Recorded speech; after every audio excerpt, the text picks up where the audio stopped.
Basketball lovers, good day para sa inyong PBA update. Sa katatapos lang na PBA draft, marami ang nanalo dahil magaganda ang nakuha nilang mga players. Meron din mga bigo at ilan dito ay ang mga powerhouse team dahil hindi nga sila nakakuha ng mga mabibigat na draft.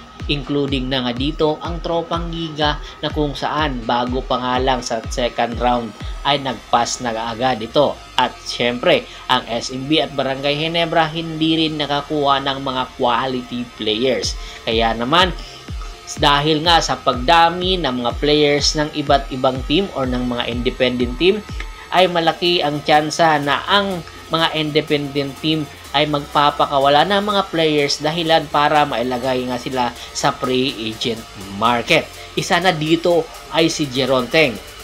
Ayon nga mismo kay Idol Snow Badwa, kaya pala pinakawalan ito ng Converge Fiber Xers dahil humihingi ng mas mataas na kontrata.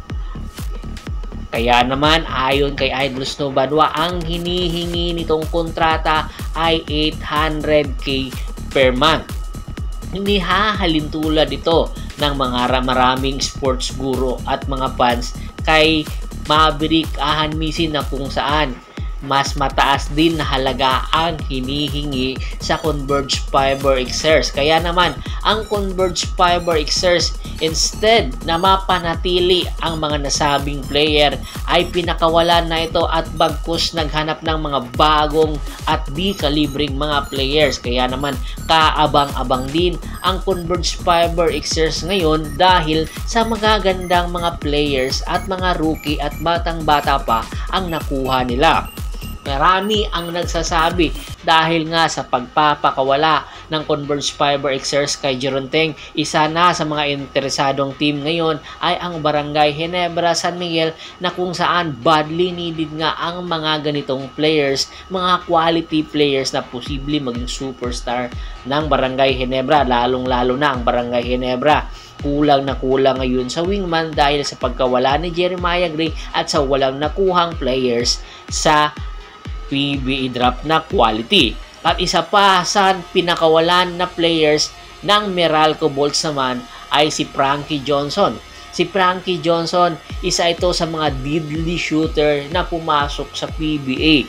Hindi lang ito nabibigyan ng minuto sa Meralco Bolts dahil sa lalim ng lineup at sa pagkakaalam ng mga fans ngayon dahil sa pagkakawala or pagpapakawala kay Frankie Johnson, meron silang ipapasok na mga bagong players. Kaya naman, isa rin sa mga interesadong team na posibleng destinasyon ni Frankie Johnson ay ang Barangay Ginebra San Miguel. Isang sa mga paboritong player ni Coach Tim Cone ay mga Filipino-American. Kaya naman, in love si Coach Tim Cone sa mga Filipino-American dahil madali niya itong napapa-improve at napapalakas. Kaya naman, malaki ang posibilidad na kukunin ito ni Coach Tim Cone at gawing sniper ng Barangay Ginebra San Miguel at malaki ang may tutulong ni Frankie Johnson. Dahil nga sa kanyang di kalibring shooting, kinakailangan ni Coach Tim Cone at anytime ang mga nasabing player na sina Jeronteng at Frankie Johnson ay hindi tayo magugulat na ibibigay or ilalagay ito ng Barangay Ginebra sa kanilang final roster sa paparating na Commissioner's Cup at malaki ang tsansa na mas lalong mapapalalim pa ng Barangay Ginebra ang kanilang lineup at posibleng maging championship contender sa paparating na Commissioner's Cup.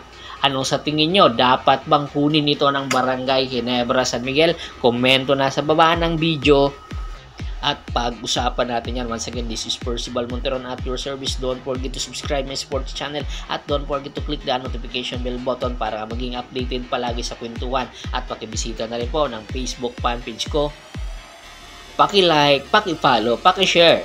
Bago pa man natin tapusin ang ating kwentuhan, shoutout muna tayo sa ating mga followers at subscribers kay Sir Ricky Lanza ng Ricky Rider TV ng Tansa Cavite, Kagawad kat sa kinudukusin ng Hagonoy, Bulacan.